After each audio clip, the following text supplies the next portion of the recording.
के पहले प्रधानमंत्री पंडित जवाहरलाल नेहरू का जन्म 14 नवंबर साल 1889 को प्रयागराज में हुआ। उनकी माता का नाम स्वरूप रानी और पिता का नाम मोतीलाल नेहरू था। आगे चलकर जवाहरलाल नेहरू ने दुनिया भर में खूब नाम कमाया।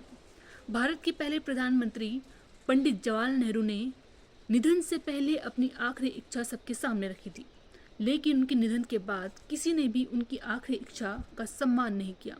जानते हैं क्या थी इसके पीछे की वजह क्या है? चलिए आपको बताते हैं। पंडित जवाहरलाल नेहरू की जब तबीयत खराब होने लगी थी, तब उन्होंने अपनी वसीयत के साथ साथ अपनी आखिरी इच्छा का भी जिक्र किया था। जवाहरलाल नेहरू ने अपनी वसीयत में इस बात को साफ साफ लिखा था कि उनकी अंत्येष्टि में किसी भी धार्मिक रीति रिवाज का पालन नहीं किया जाएगा।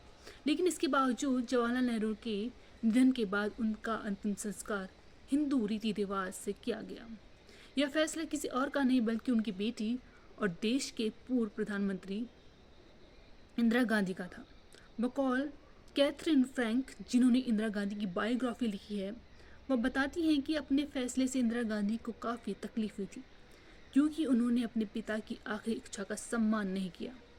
इंदिरा गांधी की बायोग्राफी लिखने वाली कैथरीन फ्रैंक पंडित जवाहरलाल नेहरू के अंतिम संस्कार पर हिंदू रीति रिवाज अपनाए जाने को लेकर बताती हैं कि इंदिरा गांधी को अपने फैसले से काफ़ी तकलीफ हुई थी, लेकिन उन्होंने बताया कि इंदिरा गांधी ऐसा नहीं चाहती थी, लेकिन कुछ धार्मिक नेताओं और राजनेताओं ने ऐसा करने के लिए उन पर दबाव डाला था।